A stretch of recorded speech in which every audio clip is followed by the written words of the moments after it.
Welcome one, welcome all. Step right up, ladies and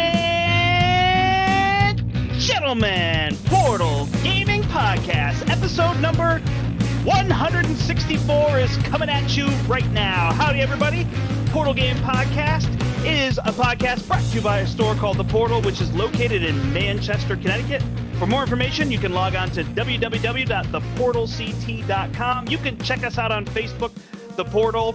You can find us on YouTube with our new channel, Step Into the Portal, and on Twitter at Portal Gaming 60. That's where you'll find me, your host for this episode, the Brandt.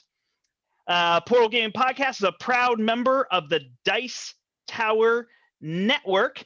And this episode, I am so excited to be joined by Jenn, the board game librarian. Oh, hello, folks. I'm distracted by the cat. Yeah, the cat is like really into this, and I love it. He loves it. And Matt, Dice Chucker. Hi, everybody.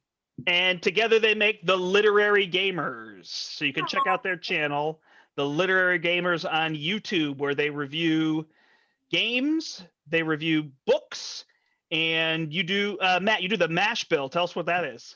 I find a spirit of some sort, and I mash it with a board game. It started out with just bourbon, but I figured I'm going to eventually run out of things to do. So I had to expand my horizons, and I figured I'd get started early. Nice. Yeah. So go ahead, Jen. You should have prefaced that too with not an alcoholic beverage spirit, because someone listening could have been like, "Oh, a religious spirit," Yeah. and then Yes. I would have been like, "What kind of thing is this?" Nice. So for people who don't know, Jen's library that she's a huge part of is like blocks away from the Portal in Manchester. So it's the Manchester Public Library. Is that the name of it? It is. So we have a very long-standing relationship with the Portal, since the Portal kind of co-sponsors our, in the normal times, once monthly game group, where we have a gaggle of people come in and play games. I miss those days, Brandt. I miss them. I know. But I was going to say, more important than any of those things, these are two of my friends. These are two people that not only do I get to game with, but also when we travel, we tend to hang out together at the various conventions. So, and Matt, I saw you a bit over the summer and into the fall, but Jenn, I haven't seen you in a year. No, we were talking beforehand, and I walked into the store and I saw the owner, and I didn't recognize him because I think it had been 6 months since I had seen Brian. Yep. Because Matt is in the store all the time. I was walking around, I'm going, "Oh, look at this stuff. I never get to see this stuff." I get pictures of this stuff. Yeah, I know. Yeah, it is funny how you just don't, you used to kind of going on a weekly or semi-weekly basis, and then all of a sudden, it's not quite the same without having the event. So, I mean, we're like starting to talk about opening. There's no date, there's no concept or idea yet, of any of that, but we're just thinking about what will it look like once, the store opens to play again and how to do that. But there certainly won't be 150 to 200 person 24-hour events anywhere in the near future. So kind of some of those events, but maybe some, pull up a table and play with another person with a mask on will start happening again. And some of those things, and hopefully, the vaccine rollout is going so well that that will really help to make it a lot safer for people to gather again. So I don't know. I look back on it. It's funny. I guess maybe it's my weird optimism, but I'm like, hey, it's a year and we're working our way out of this thing. I've been very optimistic about that. I think other people look at it and go, "Oh my gosh, I never thought this would be a year, and what a year." And I don't want to take away any of the, awful things that happen, and obviously pain and suffering. But, in terms of, I feel like it's a good thing that after a year, we're able to say, like, we're making headway towards, heading the other direction. Yeah, people have definitely been surprised at the speed of the vaccine, but it's definitely a good thing. So knock on wood that it works as well as we all want it to. I was editing something for Board Game Breakfast today, and it's a review of a book. And my closing line was kind of like, so, and you can host game groups again, like in the after times. I call it like the before times, the now times, and the after times. You'll want to look at this book. Yeah, I can't even imagine what that's going to look like. Like even, at the library where we put out snacks, or how are people going to want to approach like food and food items and stuff like that? It's how we do things is going to change. And Matt's probably going to wander away because the cats are going to get in a tiff. So no worries. Yeah, the infamous ginger jerk is being a jerk, folks. Yeah, Matt's getting up right now. Okay, great. So yeah. Well, also, why don't you take this opportunity to tell us about the library, tell us about what you do there, obviously, the events that the portal would sponsor, but also tell us about, I've seen all sorts of photos on Facebook and Twitter, so just tell us about what you're doing there, board game related at the library. So I've kept away from the virtual gaming programs for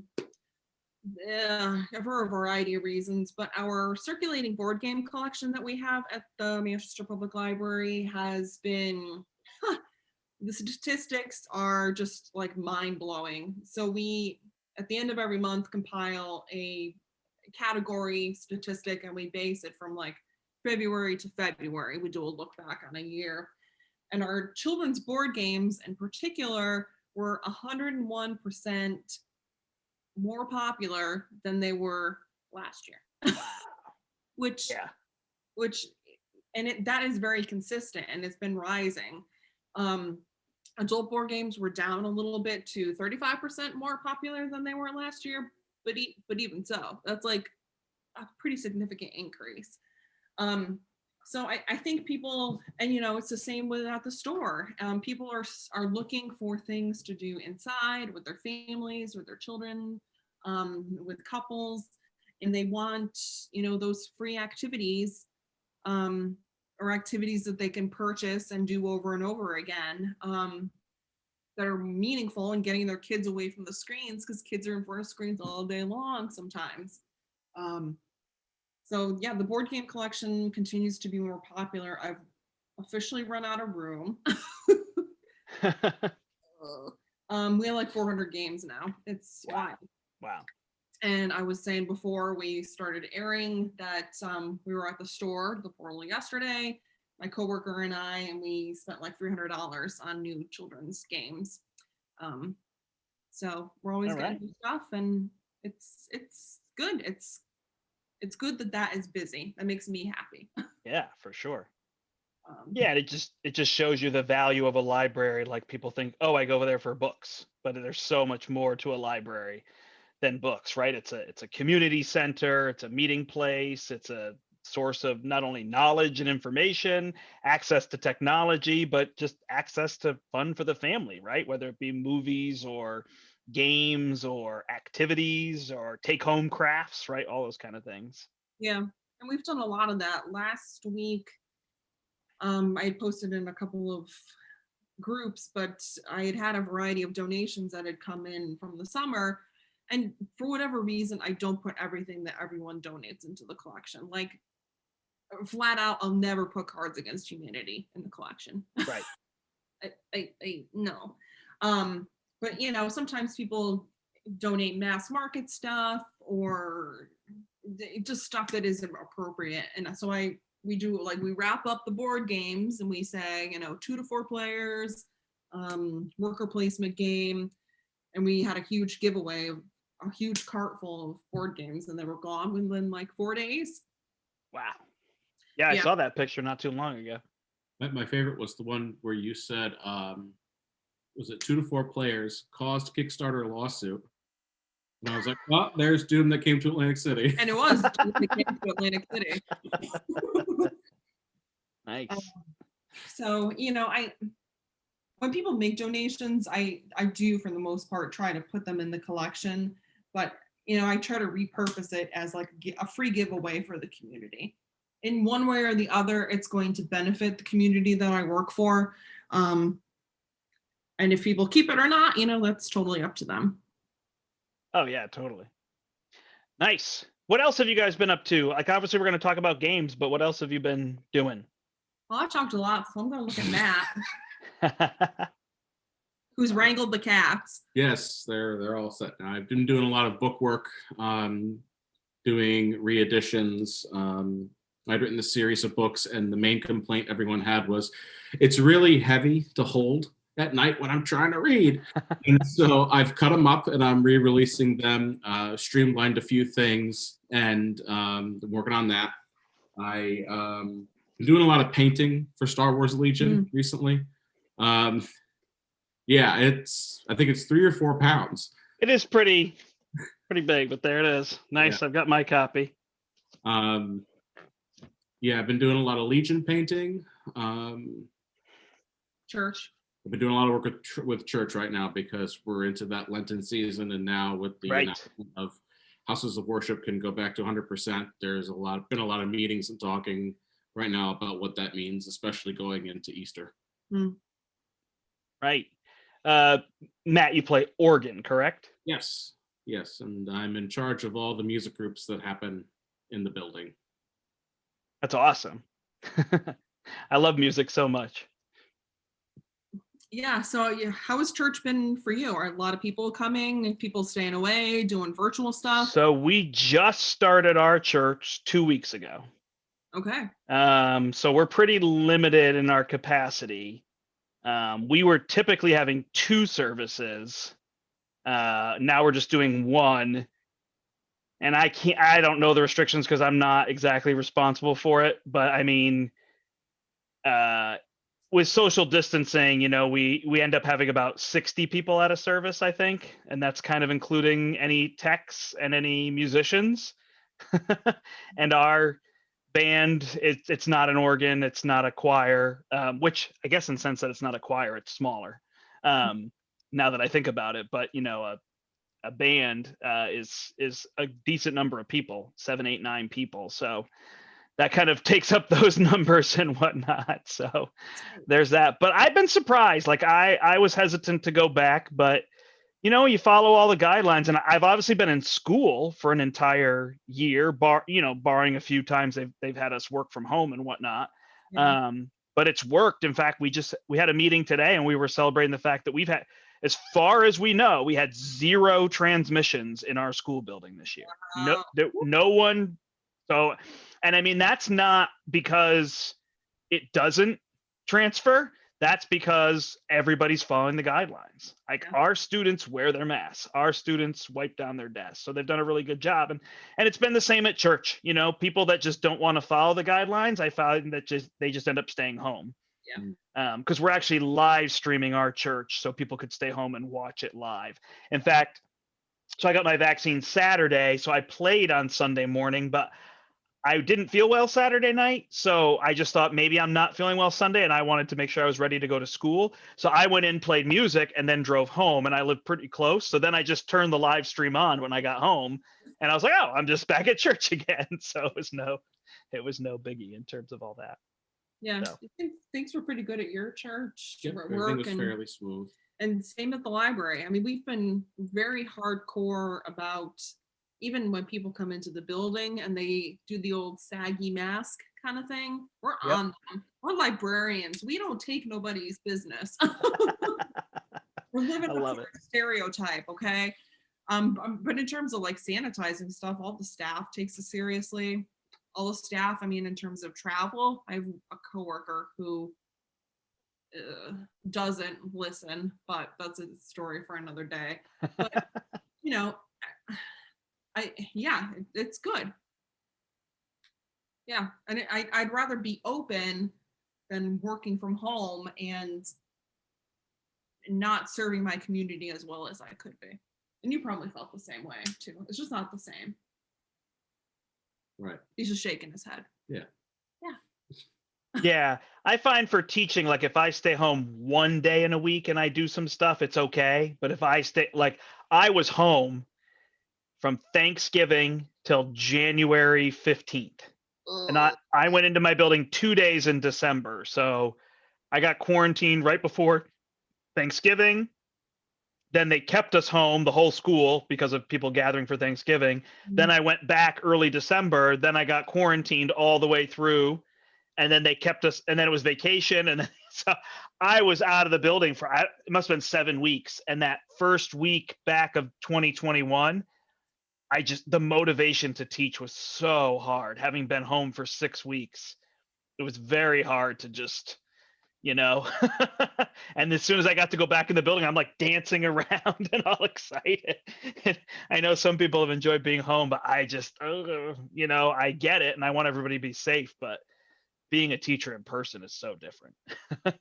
It's from everyone I talk to who is a teacher, and then especially people who are teachers and have small children or children at home. Yeah. That is just, I don't know how that's going. Like, it's a nightmare on so many levels. Yeah. So, as soon as we can return to whatever we're going to return to, yay.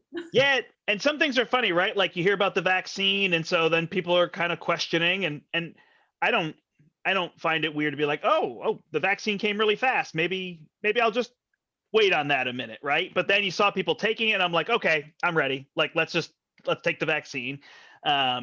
And I'm ready for that. And it was the same with like, oh, I don't think I want to go to conventions this year. And like now I'm vaccinated. I'm like, so maybe I do want to go to a convention.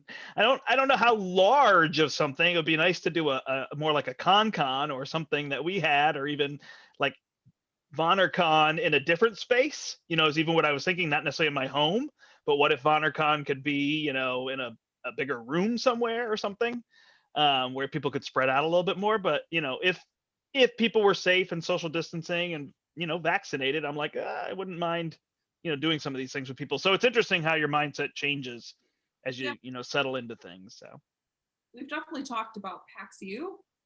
Right. If that ends up, because that's December. So we'll see about that.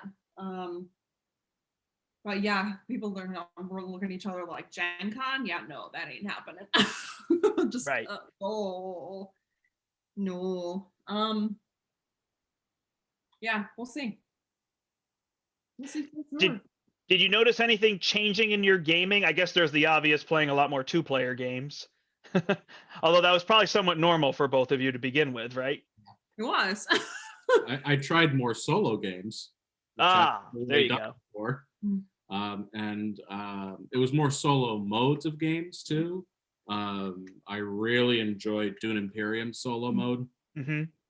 The 2-player mode just kind of gives you like a blockage of areas, but Dune's solo mode was tough. Like I realized way too late in the game I needed to get as many points as I could before either of the AIs pulled ahead quickly.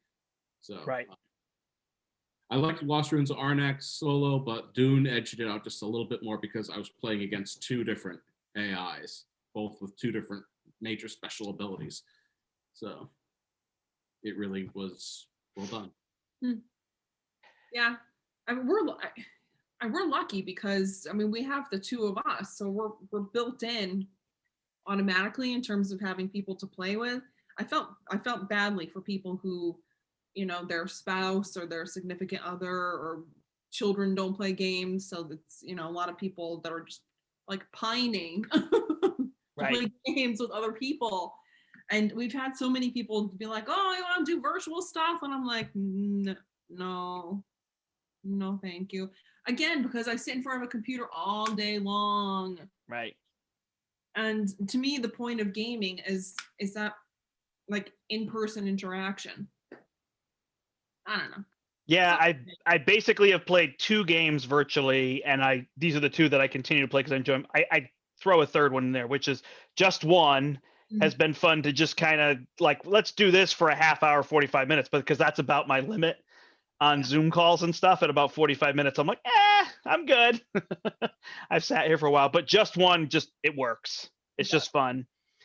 Code names too, especially you can either use the CGE has theirs, or you can use like Horse Paste is a website where you can play code names with people, and code names works great because it's just playing a guessing game, and actually on Zoom people just start talking to each other in between. So again, they're very much more about the hanging out with people than the like game itself, And then I played way too much Marvel Champions, and I've been playing it with people where I have my other camera and I set it up and I run it, and there's like a group on Facebook, and it works great. It's just so easy to play that game because I'll run the villain or the other person runs the villain, and then we just play our decks, and it works. You don't need a lot of things. So that's one. But I've never been like, let me drag out the pandemic board and 4 cameras. I'm like, I'm just good. I'll just find a different thing to do. So no, our friends Mike and Emily, who have done some 18xx online, which I mean they've enjoyed doing. But Board Game Arena and Tabletopia or Topia, and I don't know. Yeah. It's just another thing. Yeah, they're tough. I got Tabletop Simulator, and the only thing I did was play Roy Cannaday's game with him. Oh. I don't even think I played another game on there. I might have looked into playing another game, but I played his game, and it was great. But he was running it, so I didn't have to really run Tabletop Simulator. I just had to, click on the card that you want to pick. That's easy, That was like an app or something. So the best Euro game ever. There you go. It's a running joke. Poor Roy. I know. Harassing him. It's a great game. It's a great game. I told Larry, he's just back it. It's so fun. I really liked Roy's game a lot. I'm excited. I had a lot of fun with it. So we'll see with the production, everything. It sounds like it's going to be good, but I thought it was great. So yeah. I'm excited for that and excited for him too. He's such a great guy. He is. He's so nice. He's so well-intentioned, well-meaning. So yeah. I hope it goes awesome for him. And I know he just wants to see people playing a game and having fun and being like, oh, I created that fun, and bouncing up and down. Well, and Gray Fox does a great job with all of their stuff. So I'm not concerned about production quality or components or anything like that. Yeah, no way. All right, well, I brought you here to review games. You want to review some games? Yeah. Let's do it. What do you got? Do you want to go first, Matt? I picked out a stack of stuff, and Matt was like, "What?" Let's do it. A stack is awesome. We can start with the stack. What would you like to talk about? Start with the stack. So, do you do video on this too, Brandt? We're video, yeah. Put this up on the channel, and we'll put it on the podcast. So we'll have to make sure we talk about what we're showing. Yeah, but if you're listening to the podcast, you can go to the channel. Step into the portal, and you can find the video of this as well. So we had gotten this back in the summer. Discipled detectives from Fun Hill Games, 2 to 5 players, 14 and up. I'm not quite sure why 14 and up though. 15 to 20 minutes, and this was a really great surprise. Deduction game. Where you are, what were we trying to do? Trying to figure out who. I can't remember the name of the game now. Your cards aren't facing you. Oh, Hanabi. It's Hanabi style. Yep. Where you're trying to figure out the cards that the other person has in their hands.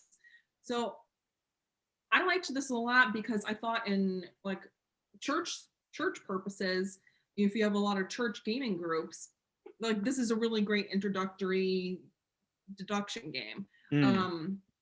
Came with dry ease markers, and I don't think it was that expensive either. So, hooray! Nice. What's nice about it is with the exception of a few in, when you're learning about the 12 disciples, with the exception of a few, most of them we know very little. And this game actually is a great teaching mechanism for those who want to learn more disciples. Yeah. So. Yeah. So that was number 1. How about you, Brandt? Who's the publisher on that? Fun Hill Games. Oh, Fun Hill Games. Nice. I think the 14 plus is if you don't do certain testing. It's a generic 14 plus unless you test to go lower. So when you see those kind of high ages, isn't this meant it's just because you have to either pay or you have to do testing of some sort. So sometimes companies just opt not to do it. And I could see a smaller publisher like that being we can't afford to do it. But yeah, I'm not sure. Yeah. So. Well, the first place I'm going to start is I'm going to cheat because this is not out yet. I backed it yesterday. It was on my high priority list yesterday. Yeah. So, this is Three Sisters. This is the prototype. I guess I shouldn't show my address there. But This is the prototype. It's from Motor City Games. It's from Matt Riddle and Ben Pinchback, designers of many games, but most notably Fleet the Dice game. And this is the follow-up to Fleet the Dice game. So actually, I traveled around with Fleet the Dice game, and didn't take long till they heard about Kathy and myself and our love for that game, which I know you have a similar love for that game. But I did an extensive push on people with that game. So they asked us to play test this one. So we got a chance to play test this one and give them some ideas. And then they sent us a prototype. And the Kickstarter launched yesterday. We're recording on Wednesday, so it launched on Tuesday. And they funded, but now we're on stretch goals and everything. And Kathy and I played live from our kitchen. That's right, you did. Yeah, I had paired Fleet the Dice game with a bourbon early on in the Mash Bills history. It was a Jefferson bourbon. Actually puts some of their bourbons on ships and sails them around the world. That's awesome. Fleet, that's a great game. Yeah, I'm really excited for Three Sisters. Yeah, when you just say successor to Fleet the Dice game, I was like, sold. Yes, and there may be a follow-up to this one when this one does well, which it is doing well. So people can look forward to that as well. And I may or may not have played it. So there's that too. But it has the notorious 2 pads. So you can see that. And then you're growing your garden here. The corn grows up, creates a lattice for the beans. The beans put nutrients in the soil, which helps the squash grow. And those are the 3 sisters, and the squash is the pumpkin here that's connected by these vines. So you're trying to get your that to grow. And then you've got all these other boxes with perennials down here. You've got your shed with all your classic upgrades and end game points. Your fruit trees where you can score points or goods. You can see this goods track looks a lot like the coins track. And the other one where you're going to get your bonuses. And then the apiary up here is just an interesting place with the bees where it's kind of that split track. You can go one of 3 different ways based on what you want to do in terms of that. So that's that idea. And then when you actually are playing, and this is where I get really annoying now every time I do a podcast, I say, you can watch a playthrough on our channel of almost everything I review now because I'm playing so many things on the channel. But you've got your 8 rounds here and you get a bonus at the end of every round. You're going to roll your dice and put them on the track. It's actually like a little rondelle, and you draft, and then the leftover die, there's actually 2 leftover die. So the lower one, everybody does, which is that key Fleet the Dice. Everybody gets the leftover one in terms of that. So yeah, it's really fun. It's slightly lighter than Fleet the Dice game. So that would be one of the things to note. It's shorter than Fleet the Dice game for sure. Our stream was maybe 40 minutes with like celebrating and explaining the game and playing a 2-player game. And I would say Fleet can push an hour the first time you're playing a 4-player game. Yeah. And the teach feels a lot more. There's a lot more things. The other difference is in Fleet, how you open by rolling the die and you get like a differential. You don't have that in this game. There's no differential from the start. But it does make it a little easier to get everybody going. You don't have to explain, oh, your ability is this, your ability is this, your ability is this, in terms of all that. But I mean, I told people, because Fleet's just hard to get. We had a couple copies in the store of Fleet the Dice game, but it's hard to get. So just go get Three Sisters. It's phenomenal. I have no problem saying it's awesome. And people should just go get it. So, and that's like my first ever Kickstarter preview. I've never done one. So this was a slam dunk. Yay, that's exciting. Yeah, no, again, very excited for the 2 of them. Yeah. What do you want to talk about, Matt? I don't have it with me, but it is a game by Columbia Games that they had sent us, Hammer of the Scots, which is, they both have the William Wallace scenario and Robert the Bruce. And what's really cool about this one is, if you're not familiar with Columbia Games' block system, a lot of it is Fog of War. And you have these movement cards you're playing, and sometimes there's event cards you're playing. And depending on the types of movements you can make when you have a battle, if there's a noble involved and you lose that battle, that noble defects to the other side. So you have this tug of war between the English and the Scottish going on, and whoever has captured the most nobles at the end of the game wins.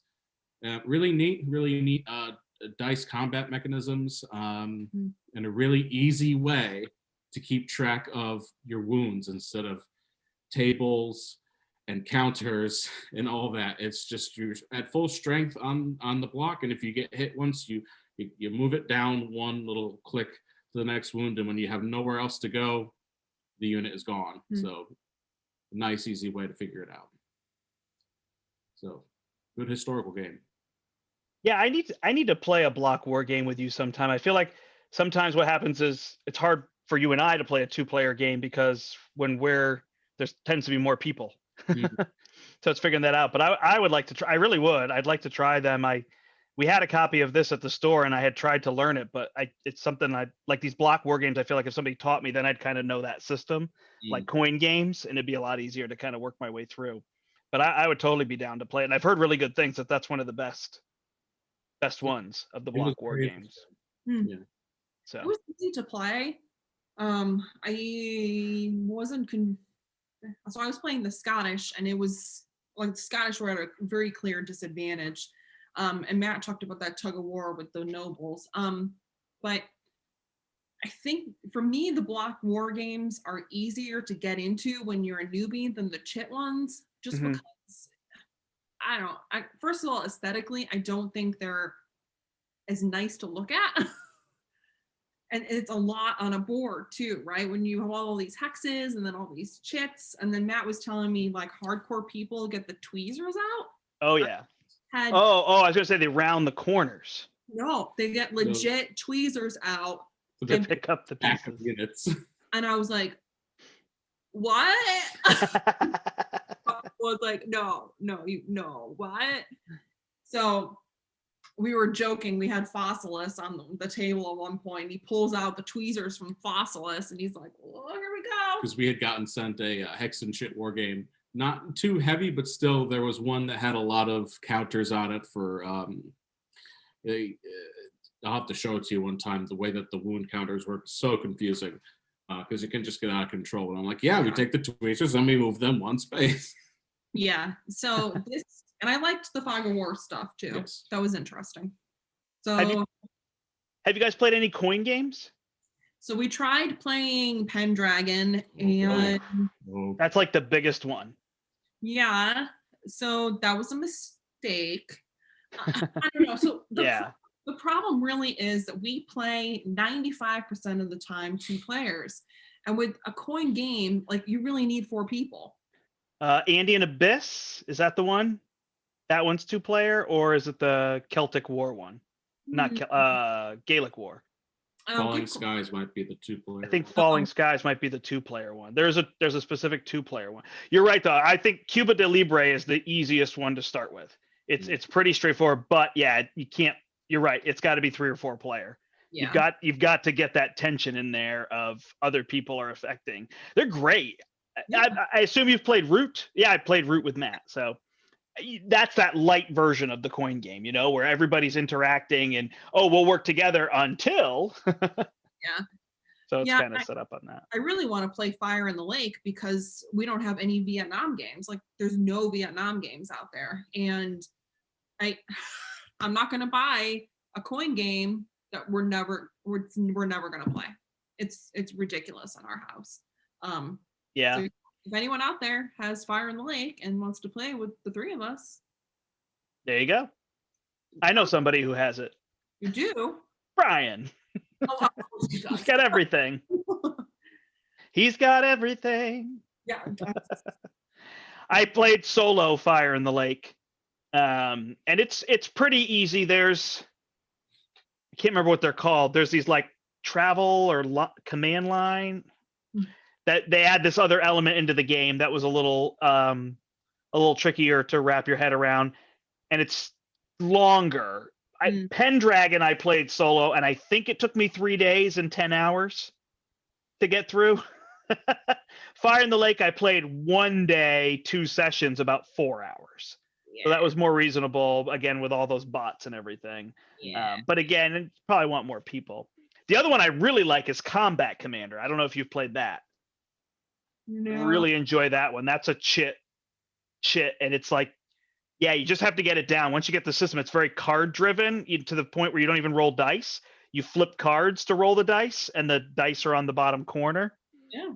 It's real good. It's really smooth. Like once you know those rules, it's really smooth with a little bit of like how terrain works is always the tricky part of a war game, I feel like. Because they want it to be a little bit more true. So the terrain gets a little confusing with like distance and blocking and line of sight and what happens, but they're really easy modifiers. And it's a big hand management game where you're just, oh, flip a card, flip a card, flip a card. And what's cool when you're flipping cards is every so often one has like an event that triggers. Oh. So you're flipping cards. Oh, I'm going to flip cards to roll to see if I move, roll to see if I hit, roll to see if I do a wound. Oh, an event triggers and they do this event, and flip for this. And flip, oh, another event, which is just cool. It's just an event can happen and pop up at any time, which is a really neat mechanism. It makes it feel like a firefight or something like that, you know? Yeah, that's neat. What's next for you, Brandt? All right, well, next for me, I don't have, but I got a chance to play Stardew Valley, the board game, which I know has been a huge craze, I guess. So Stardew Valley is an app that I know Kathy, my wife, had played a lot of. I think I played about 2 hours of Stardew Valley. It was totally enjoyable, but we had it on Steam on her laptop, and I just am not going to sit and play a video game on her laptop. Like, that's not what I want to do. So nowadays, it's pretty much my Switch is where I want to play video games, which it is available on there. So that was interesting. And actually, after we had played Stardew Valley, Kathy's like, you know, maybe I want to play Stardew Valley again. Can you get it on your Switch? So it definitely did a good job with that, like getting you to do that. So, but the company, I don't even actually know the publishing company. I feel bad. They just said, hey, we have this game and it's available. It was like Mechs vs. Minions, right? And they sold out 20,000 copies on the first day. It was wild. And it's gone. But our friend Jason Perez got a copy. And so he came over and played. He's also vaccinated. So excellent. So we got a chance to play this. And it's okay. It's an okay game. I imagine if you're a fan of Stardew Valley, which, like I said, I played 2 hours and I enjoyed it. And I don't have any reason I wouldn't want to play Stardew Valley, the app, but I just, I'm not going to sit there. I'd imagine it would be very enjoyable. I could see you being like, oh, this is reminding me of the game and this is what I have to do. And these kind of exciting things. It doesn't take randomness out. It's all about randomness. So that's probably the toughest part for me, as generally favoring Euro games and strategy. That was tricky. So it's a co-op game. It scales really nicely in that you get these 4 goals that your grandpa leaves you. Because I think the whole theme of Stardew Valley is your grandpa leaves you his farm. And then he's like constantly leaving you messages, and you're remembering him telling you all these things from growing up, and you're trying to like do what grandpa says he wants you to do or whatever, make his farm really nice. And then there's like this community center that's been destroyed in the valley, and you're trying to work to bring this community center back to life. In order to do that, you're going around and finding donations that you can make to the community center of like ore and rocks and geodes and all sorts of things. And by doing this, you restore the community center. So this is exactly what you're doing in the game. You have these 4 goals from the start from grandpa, and they just scale with the number of players. So it's 10 gold. You have to amass 10 gold per player. You have to do such and such per player. So it scales 1 to 4 really nicely. And then you have to actually unlock the goals in the community center. So you have to get hearts by making your pets happy and by making friends, and you collect hearts, and then you turn the hearts in and they tell you the various goals, and those all scale 1 item per player. So that's kind of the idea with the game. On a turn, it's really simple. You flip over an event card, and there's like 16 cards in the event deck. So the game takes 16 turns, and you just trigger a bunch of icons that tell you all sorts of things that happen. Generally good, not really bad, not like, but it might be something minor. You lose a crop that's planted, it gets eaten by a crow, but not like, devastation and there's a flood and everything's destroyed. Good luck. It's not very harsh. It's usually giving you things. And then there's like a whole planning phase where you decide there's all these spots on the island, and you can go to a spot. It's basically like worker placement and do an action there. And then you can either do a second action there, or you can travel and do an action in an adjacent spot. And when you travel, you forage. So you collect wood or a random item that you might find, and these are resources that you need. And you're going to do those various actions. Some of those actions are straightforward. When you water your crops, you just slide them forward on a track, and when they slide off, you gather them. Others are extremely random. There's a set of dice. You have to explore this mine. You roll 3 dice and cross-reference on the grid, like a 3x3 grid, and there are many blank spaces. So sometimes you decide to explore the mine and it's nothing. And other times it's you get a bunch of resources. And same with fishing. The fish have little symbols. You roll 3 dice, and if you max the symbols, you catch the fish. And if you don't, you get nothing. So that part just felt like, okay, because I still did this other action and I foraged. So it was just this one action that didn't work out. But it also was like, all right, I guess I'll go do that again next turn because I need to do that. I need that fish, or whatever it is. And then you're turning them in for gold and other things, and you can upgrade, and there's cool like buildings. And then once you have like a barn, you can get cows and sheep and goats, and you can go to a place to like collect products from them, milk and cheese, and there's like rabbits and I don't know, all sorts of stuff. So you can like amass this whole like economic system off of your animals, which we did. We got like a coop and a barn and did all this stuff. So all in all, I felt like with some of those mechanisms and whatnot, like it was playable, and it was a 6 out of 10. But I have to tell you, the discussion and like the cuteness and the really feeling like you were doing things, like you make friends and then your friends give you gifts periodically. I'm not one as much for experiential games. I tend to like puzzly type unlock and escape room and stuff like that for experience. The experience totally bumped this up a point. It was really fun. I would not like this game solo because then I would just be rolling dice and hoping it worked. But talking it out with people was really fun. So I enjoyed that a lot. So overall, that experience bumped it up. I'd give it a 7 out of 10.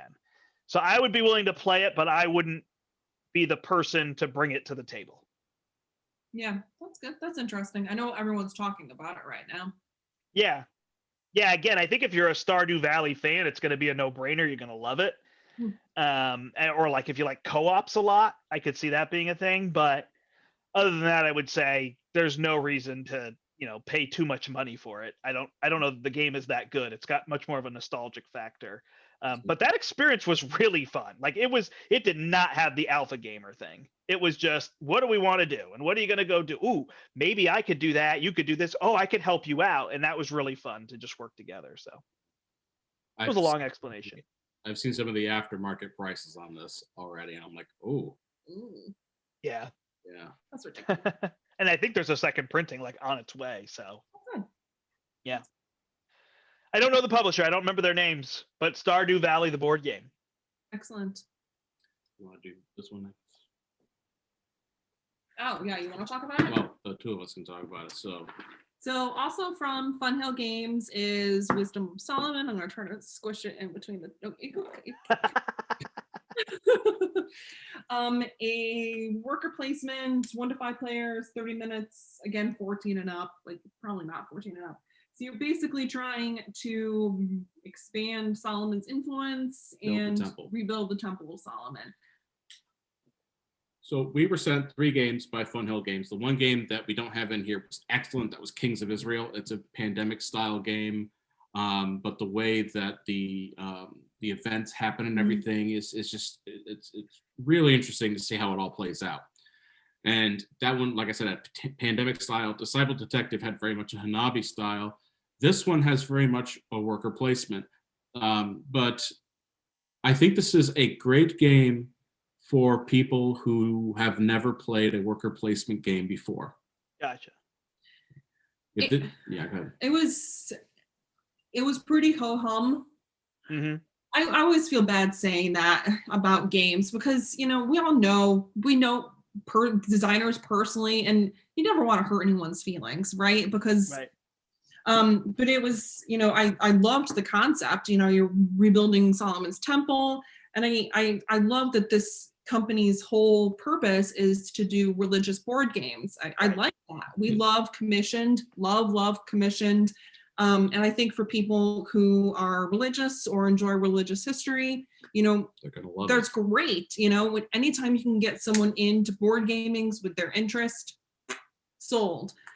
It was okay. Like I said, I can see it being very much an introduction to worker placement games, because it's basically, you send your worker here to get the stone, you send your worker here to get the wood. Now you're going to go to the temple because you can build this area in the temple, and you might be able to build a road that leads out there that might get you more wood or more stone or more gold, and rinse and repeat about 6 times, and then the game is done. We didn't even finish playing a full game. Gotcha. But, so you're scoring points for what you bring to the temple? It's a competitive game. It is a competitive game. And I think you can fulfill like orders from other places as well. There's you can hire specialists, and you can have a space on the card for the worker. But like I said, this game is for somebody. This game is for the person who's never played a worker placement game, or their second worker placement game. Yeah. And it has a lot of really great, interesting information about the Temple of Solomon in it. It's a great teaching mechanism, but as a game, for us, after playing 100 worker placement games, maybe even more, it just fell a little flat for us. But I'm not sure if we're going to end up donating it to the church that you work at. Was that our? I think that was our plan. Yeah. Again, we talked earlier about when the games for the library that are donated. So anything that I get for review that I don't keep, I bring to the library. So this will end up going to church. Right. So it'll have a new life and a new home with a brand new group of people who may really love it. Yeah. Yeah, and one of the trickier parts too with reviewing games is that there's an audience for that game. There's somebody who adores that game, right? It got published. So it's like finding that person. It doesn't have to be you. As a reviewer, you have to understand like there isn't really like Stardew Valley isn't really trying to get me to buy that game, right? They're trying to get Stardew Valley fans to buy a game. And what's cool with that is that people who love Stardew Valley are gonna be like, oh, board games, right? Yeah. So it brings people in. Same thing here, like you donate to a church, and then the religious education person or a youth group or whatever it is, they play the game and they're like, oh, there's these like strategy games that I played this Wisdom of Solomon, and there's this like worker placement idea, and I could go find more games like that. And I got into gaming through my church. I got into gaming through a video game app that became a board game, right? So it's just cool on that front that there's lots of different avenues in terms of that. Yeah. We were filming our Rate the Collection H last night. We talked about that same thing with Haunted Mansion's game. And if you love set collection, you're gonna love it. If you love the Haunted Mansion, you're gonna adore it. And for people who are walking around the theme park to see a designer board game like that, that might be how they get into gaming. Yeah, I love that game except those hitchhiker ghosts. That's the only problem with the game. And the tiny cards. Yeah, they're funny. The obsession style victory point cards. Yeah, they're really small. Yeah, like the hitchhikers make sense, but they also just don't make sense. It's like whoever gets them loses a whole bunch of points, and it's like you have to try to know and then diversify in order to win. And that's just, I guess it's a cool strategy. Like as a parent, if I'm playing with kids, I'm like, well, let me try to get all them so none of my kids end up with the negative points, and I'll see if I could still win, right? Ha ha ha, I beat them. But I think if you just made them straight negative points, that might be an easy way to do that. But that's a really fun game. I'm surprised it's just that simple set collection, but it's fun, and you're going around the circle. And again, yeah, if you've been on the ride, you're like, oh, this is so fun. It's the ride. Yeah. All right. I got Micro Macro Crime City. Have you seen this one? I'm not. Okay, this is super cool. You can actually play right on the box. So what does it say? It says, I'll have to look at here. Big map. Get started right away. Solve your first case. Who murdered the burger vendor? And then it's like, where's Waldo? And you can look around on the city. Sorry for people on the podcast, this is not helpful. I'm holding it up. But you can look around and see the whole little intricate city and what's happening and figure that out. I'm not going to spoil the box for people. But then if you open it up, it is not a tiny box. It is this huge, huge map. Yes. That I can't even fit on the screen with all this intricate drawing. And there's, I don't know, about 15 cases in here. and a little magnifying glass as well. And they come with these. Do you remember these little things from like doing stamp collections? I don't know if you ever did stamp collections. Yes. These Yes. parchment paper little baggies to put all your cases in. And here's one, the Masked Avenger. Actually, I think this is one I haven't done yet. And they're rated 1 to 5 stars. And you just read through the cards and they ask you questions. You know, so and so was murdered. It is funny, like it's this little cartoony thing, and it looks like it's for families, and I think it generally is, but it is like so and so was murdered. Where's their body? And you're like, oh, okay. So But it's all very cartoony in terms of that. But I did think it was interesting that they didn't go with just something like, somebody stole so and so's popsicle. Where are they? I thought they'd be a little more family friendly. In terms of that, it's not hard, but it's not easy either. Like kids would lose attention on this, little kids. So you definitely want to go more to like Zephyr's age. She's 11. That's a better age range for this. So I think it probably says 8 and up on the box. You need a kid who really wants to stay. So what actually happens when you look at the map, it's not really like a spoiler, but you actually follow the person around the city and you see their story for the day. So it's not a single snapshot of the city, but you actually have almost like a cartoon panel going on. So you'll follow that person backwards. Maybe they died and you want to figure out what happened earlier in the day or something like that. And it's very creative. I won't spoil any of those elements in terms of making it like you either have to make some inferences or you have to, like I said, follow things backwards sometimes. And all sorts of different things. And sometimes they'll even ask you some unexpected questions, like what was the motive or who was this person talking to prior, some stuff like that. So I think we've done 12 of them. Again, the murder is there. So if that's going to be an issue with people for families, just know that's there. There's a couple others. There's one that references suicide, which is a little tricky in my mind. Oh, geez. And there's a prostitute. Oh. So again, wow. it wasn't a major thing, but those are present in there. So I just think those are things for people to know before they do that. But each one was exclusive to one of them, so you could kind of figure out which those were and pitch those ones, or just do those ones yourself or whatever it was. Again, nothing was really inappropriate beyond that, but that was a little more than what I expected from what looks like a full-on family game. I don't consider those things like inappropriate, but I would want people to know, right? That's kind of that element. So that was that. But overall, we've had a blast with it. Basically, we do one after dinner every night, and follow it all around. And like I said, they're not hard, but they're not easy. So you're talking like 20 minutes, like 15, 20 minutes to do that. It's not like Where's Waldo, where it's like, 5 minutes or I give up. Because it's a story, so you're trying to figure out and people are following. Also, it's so big, we have to lean over it. So we started to bend the bottom. So in terms of like passing it on, this is probably going to rip, but I don't think it's a big deal. But you're leaning over it constantly in terms of that. And 3 heads trying to look in one spot can be a little crowded.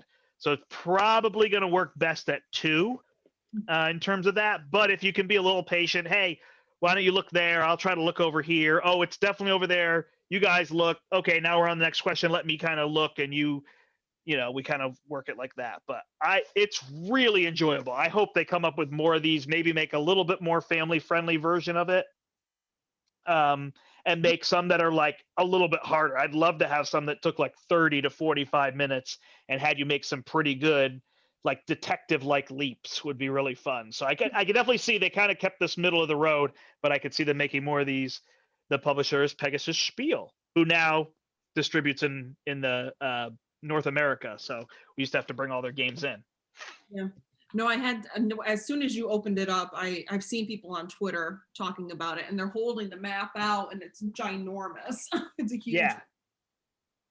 Yeah, it does look very interesting. I like that concept a lot. It's great. Yeah, I loved it. So what do you want to talk about, Matt? I think you know which one I want to talk about. Yeah. This is like Christmas morning. Like, which present do you want to open? Give it to you and you can talk about it. So this is Richard Garfield's Carnival of Monsters. Amigo. Designed by Richard Garfield. This is, I think, the closest he's going to get to Magic in a board game form. Okay. You know, there's lands. They're all differently named, but when you look at the colors of the lands, it's very obvious that this is. Are there really 5 colors? There's 6. They add like a Lovecraftian one. But what you're doing is you're drafting cards, you're collecting monsters, depending on whether or not they are.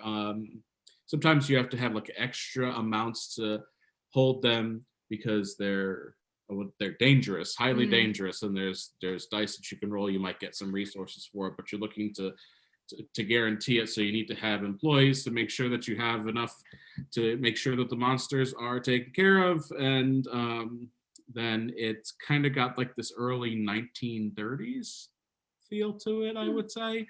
You know, back when people were coming back from all sorts of expeditions with either pictures or the animals themselves. It kind of has that feel to it. But it's a great little drafting game. And it's one of those, it's like Bunny Kingdom drafting style, where it's you draft the card, you pass, and then you play it immediately. It's not wait until you have your full hand ready to go. And no, it's a great little game. And I think the reason I was so surprised is it comes from Amigo, which I've always kind of family weight games, you know, and then I see this and I'm like, this isn't family weight, and the art is not family weight either, because some of the art's a little scary. Yeah. Ghost stories scary? No. Okay. Not that bad. No. So this was part of a gift set that I'd gotten from Amigo Games. And I think this is one of the few that we kept. Most of them I gave to the library. But when Matt talks about the Bunny Kingdom drafting, there's the same 2-player variant too. If you've played Bunny Kingdom before, where you have 2 decks going at the same time, and you have to discard one. So I liked that a lot. Matt kicked my Tookus both times we played. It's kind of a table hog, I would say. It took a lot more space than I expected it, because you know, you've got to get your lands, and then you have your monsters, and then you have a player board, and then you have the board itself, and then you have all the tokens and everything. It took up a lot more space than we had planned. Yeah, I think this is one of Amigo's like biggest, like size-wise games. A lot of their stuff tends to be on the smaller end. And I know they're trying to break in more into the American market here, since they're more well known overseas. Right. Yeah, this was a keeper. So out of what we've talked about so far, we're gonna keep Hammer of the Scots, and we're gonna keep this. So well, those are winners, I think. Awesome. Carnival of Monsters from Amigo Games and slightly known designer Richard Garfield. Yeah, right. You know, who knows him? Awesome. Well, I've got one more. I think this is the game that the two of you would like the most of all the games. Maybe Three Sisters. So I got a chance to play. I don't have it, but I got a chance to play After the Empire by Gray Fox Games. Yeah. And we were talking about production of Gray Fox Games, and this is the best production I've seen from Gray Fox Games. Unbelievable. Played the Kickstarter edition. Here's my annoying. We have a playthrough live on the channel. Larry, Mike, and I played a 3-player, although it's funny because we kind of have our normal camera. So Larry and I are on camera and Mike's off camera the whole time, but he's playing along with us. He was kind of like a last minute ad, so I had the camera set up, so it's just kind of funny. But little did we know, but while we're playing the game, the designer joined us. So there's actually 2 designers. So Ryan Mock is one of them, and he joined us in the chat. So he was able to walk us through like setup and a couple of other things, because we did live unboxing, live teach, live playthrough. It is slightly longer, so that whole thing took us about 3 hours, which is pretty long, obviously. But that was our unboxing, showing off everything, learning the rules, and I was a little slow. I like to know rules ahead of time so that the game runs a little smoother. I don't mind not knowing a rule and having to look it up, but I like to at least know, like, this is how the flow goes and this is how the game goes, and I don't know these little itty bitty rules. But when it's everything, so it's like I read the PDF, before we started playing or whatever. But all in all, we got through it. So in After the Empire, you are building a castle. And so you start with like wood walls and a wood gate, and then you can add like wooden turrets.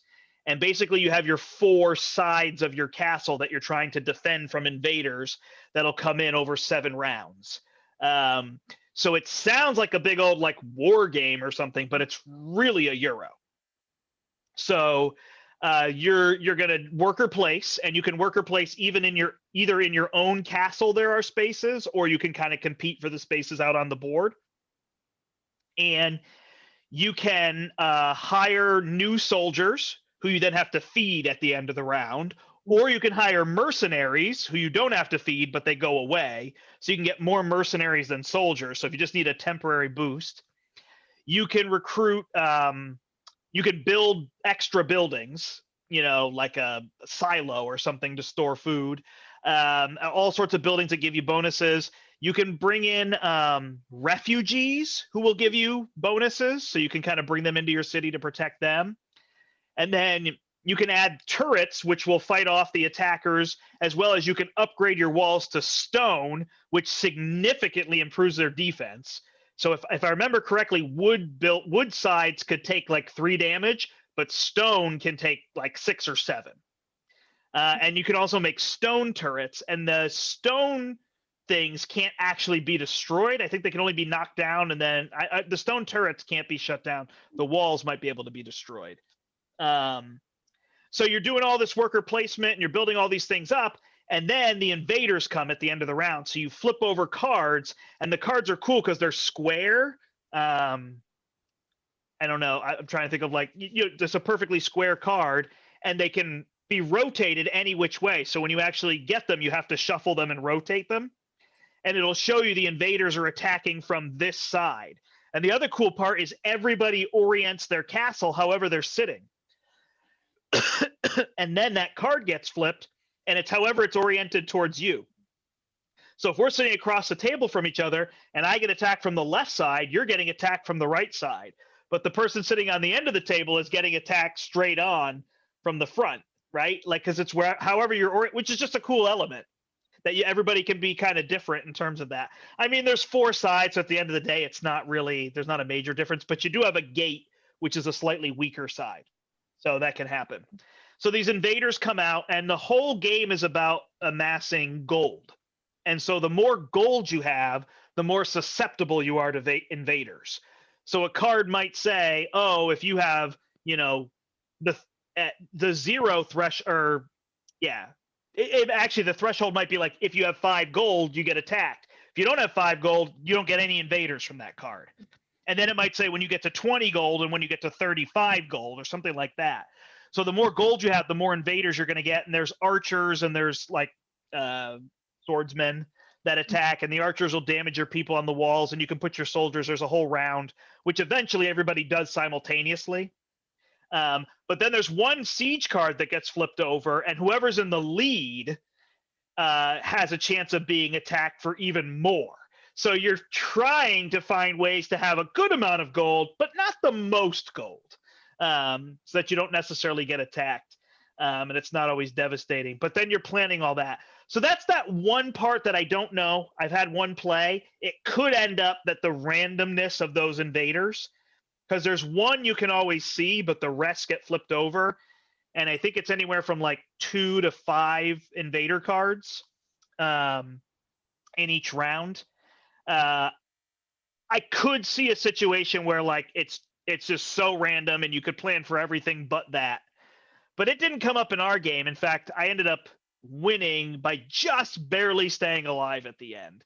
But it's really neat. And then you get like points and all sorts of things for staying alive and where you are. Very, very Euro. You're upgrading your castle, not only for invaders, but for victory points and cool special abilities and all sorts of things. It was great. And the production is just through the roof. Now, we were playing the Kickstarter edition, So the retail edition, I don't think it's a big deal. It comes with actual invaders and soldiers that are, minis, like mini minis, like Axis and Allies or something like that size. And the retail, those would be cubes. But the actual walls and everything are nice, awesome plastic pieces, and those will come, in the regular edition. So you'll still build your walls and everything. I think also we had like a neoprene player mat we were building on, but that would just be a regular cardboard one. That doesn't bother me. I mean, neoprene's cool, but it's almost harder to store sometimes too. In terms of all that. I think you guys would really like this game. I think the theme of all of that attacking, the way it works out, I think it's going to scale like perfectly, because it's all just how the worker placement gets decreased. Oh, in a 2-player game, these are available and these are not, and a certain number of cards are available, but then everybody just gets attacked by those invaders based on what their gold threshold is. So it was great. It's one of the best games I've played of 2021. I know that sounds funny in March, but it's definitely up on my list. So that is After the Empire from Gray Fox Games. We were talking about that before we left for church. Yeah. Yeah. Because I think it was yesterday, Gray Fox announced that they had a number of copies for the Kickstarter that they were selling on their website. And I think within 5 minutes they were gone. Gotcha. Yeah. Yeah, I could play either version. I'm not always blinged out. I'm much more interested in playing the game than having all the stuff. But for the stream and for people to see the Kickstarter and back ends, it's gorgeous. It's so nice. They did such a great job. Yeah, that's definitely on our radar. Yes. Yeah, and Matt has been talking about it, and I don't know how we missed the Kickstarter. Sometimes I feel like we are really in tune with what's on Kickstarter, and then other times, like, I want to say it was right after a Gen Con, and we were just tapped out at that point. Yeah. The title's a little unassuming, right? After the Empire. Yeah. I mean, that could be a small box game.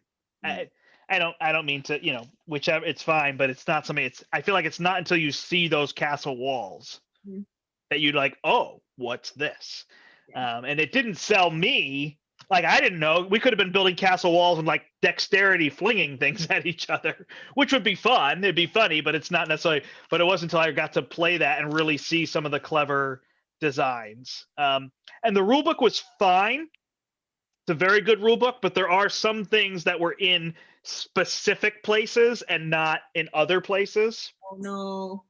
Like, it'll say at the end of combat that your mercenaries are going to go away at the end of the round, but it doesn't say at end of round, get rid of your mercenaries. So, like, it makes sense. You understand mercenaries are going to go away, and it doesn't matter when they go away. There's no timing issues, but it would have been nice to have a little more comprehensive there, in terms of that. But I think Gray Fox was going to update some of those things. I mean, that's an FAQ, and it's not like a major thing, like I said. But I wouldn't have minded. I don't mind if you tell me rules twice in a rule book, like, oh, it's here and it's here, So they probably had some of those, but there was nothing missing from the rule book, so that was good. We had the design around there too, so that was neat. That's fun. Awesome.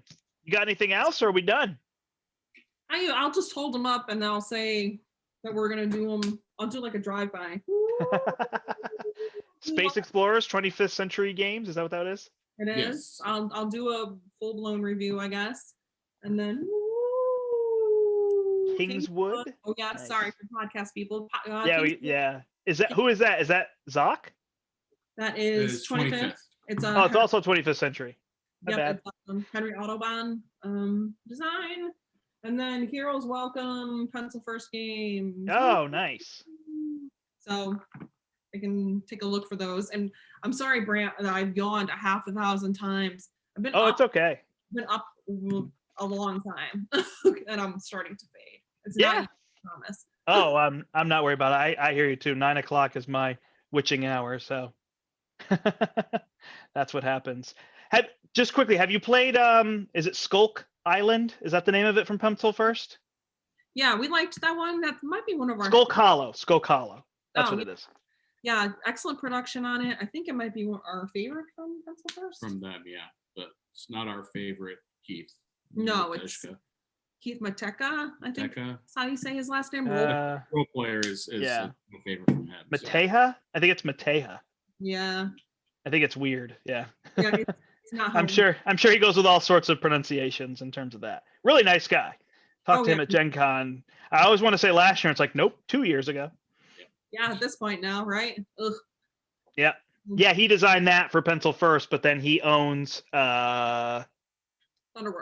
No, Thunderworks games. Yes, Thunderworks. There's Thunderworks and Thunderglyph. Thunderworks. Awesome.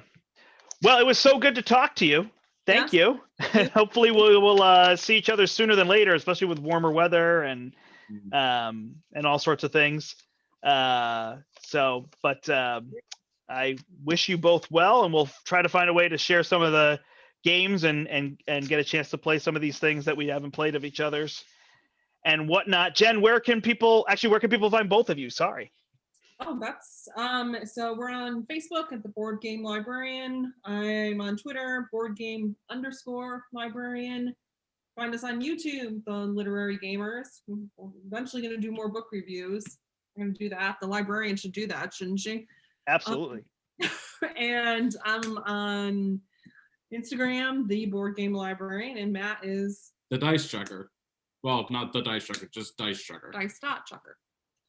So and your channel. Yeah, the Literary Gamers. So did you say it? I apologize. Oh no, that's fine. I said a lot of things, Brandt, so that's okay. Awesome. Well, thanks so much for joining me. I appreciate it. I appreciate that you had us on. All right, everybody, that will do it for episode 164. And until next time, I'm the Brandt, and I want to thank Jen and Matt for joining me on this episode. But until then, I hope you step into the portal. Bye, everybody.